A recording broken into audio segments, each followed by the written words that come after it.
Greetings, fellow humans. My name is Alistair Lord and I am the Renaissance Yorkshireman. Today I'm doing part 5 in a series of 8 videos about human history, and this part I'm calling Worlds in Collision, and it begins in 1492 and it ends around 1750 thereabouts with the beginning of the Industrial Revolution. Now, in the previous 4 videos that I've made on human history, pretty much all of the dates I've given have been circa 6000 BC, circa 4000 BC, or circa 9600 BC. So they've been approximate dates, but here we have a very specific date, 1492. And the reason for this is twofold. One, it's the year of the Spanish Reconquista, where they finally drove all of the Muslim invaders out of Spain. And it's also the year that Columbus makes landfall in the Americas for the first time. So Spain plays a pivotal role in this year in world history, for better or for worse. And in common with my previous videos on human history, I'm really interested in the trends as opposed to the specific activities, although they are important. So one thing to note is that really before this time, before 1492, no one ethnic group dominated the rest of the ethnic groups on the planet. But from 1492 until past the beginning of the Industrial Revolution, Europeans and their transplanted colonials later on do come to dominate pretty much all the other peoples of the world. So Europeans come to dominate Asia, most of Africa, North and South America, and Australasia. Of course, this is a very political issue, and a lot of people have a lot of things to say about this. And it has to be said, there was a great deal of brutality, genocide, murder, and the deliberate introduction of diseases to kill people off. So it was a pretty unpleasant part of human history.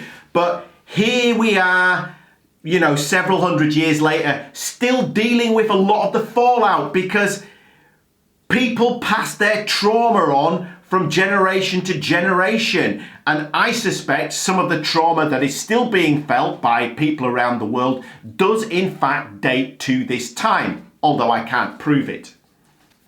So one of the questions we really need to ask ourselves is why? Why did Europeans come to dominate most of the rest of the planet? And it wasn't total domination by any means, but it was quite extensive. Why did they come to dominate most of the rest of the planet after 1492?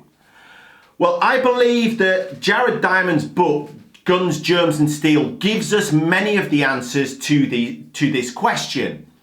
So in the first instance, one of the things that Jared Diamond talks about is that Eurasia, the Eurasian landmass, has an east-west axis, whereas Sub-Saharan Africa has a north-south axis. Also, Sub-Saharan Africa is cut off from North Africa by the Sahara Desert. So there was no knowledge transfer from North Africa to Sub-Saharan Africa.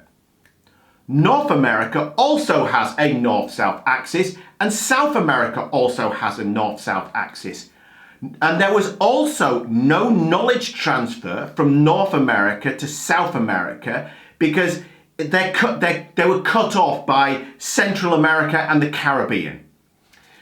So in the case of Eurasia, there was knowledge transfer from Asia to Europe and Europe to Asia, although at this time it was primarily going from Asia to Europe.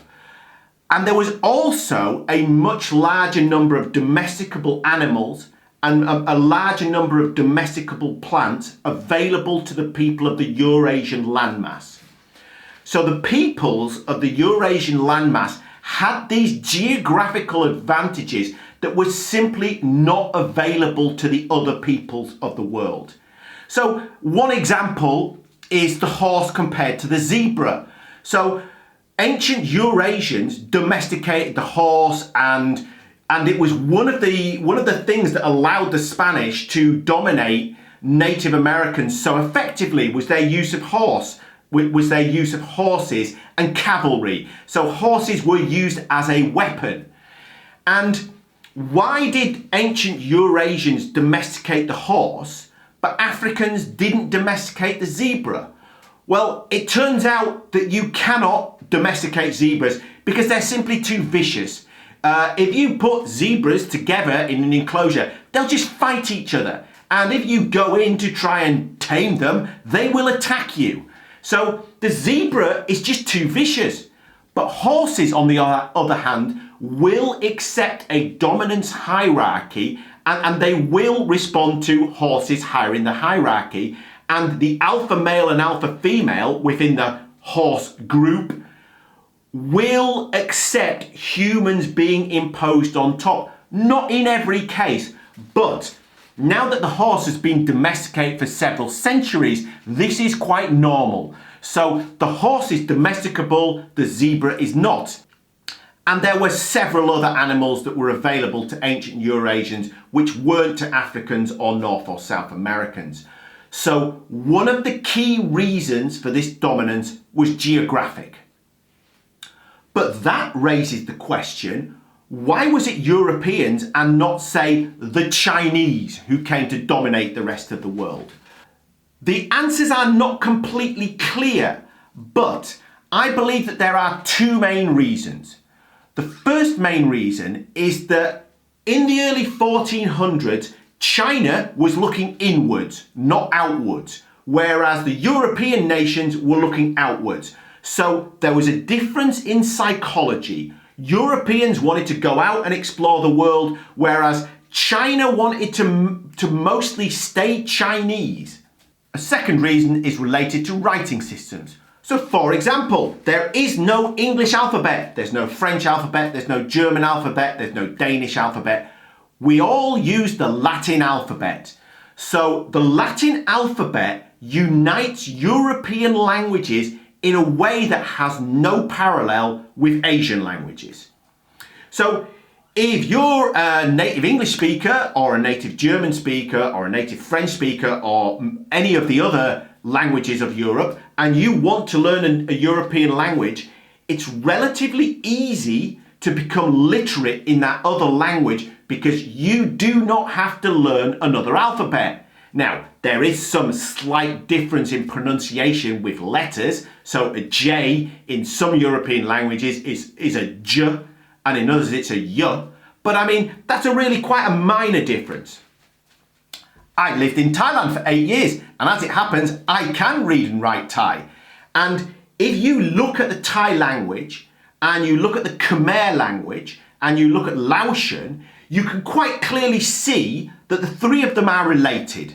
They come from the same source, but they're not exactly the same. So it's relatively easy for a Laotian or a Thai or a Khmer to learn each other's language, but they still have to do a bit of work with the alphabet. Korean has its own language. Burmese, I mean, if you've ever seen Burmese, it looks really quite bizarre. It's lots of circles, basically, circles and squiggles, but it's a completely separate writing system. Chinese is pictograms, it's not an alphabet. Likewise, Japanese is pictograms, not an alphabet. And although I've heard that some of the characters in Chinese and Japanese are similar, they are not the same. They are two different pictogram systems. So if you're an Asian and you want to trade with other Asians, it's much harder to learn to read and write their language because you often, not always, but often you have to learn another writing system. Not so with Europeans. So I believe that the Latin alphabet gave Europeans an advantage over Asians when it came to this time that technology had reached a certain point, particularly with shipbuilding, and it was possible for people to spread out in large numbers to other parts of the world. So 1492, Europeans start going to other parts of the world and start dominating. And this continues for more or less about 250 years. In fact, it continues for longer. But 250 years after Columbus first makes landfall in the Americas, the Industrial Revolution happens. And the Industrial Revolution occurred in Great Britain and it changed the world. And I will talk about that in the next video. Thank you for giving me your time today. Peace.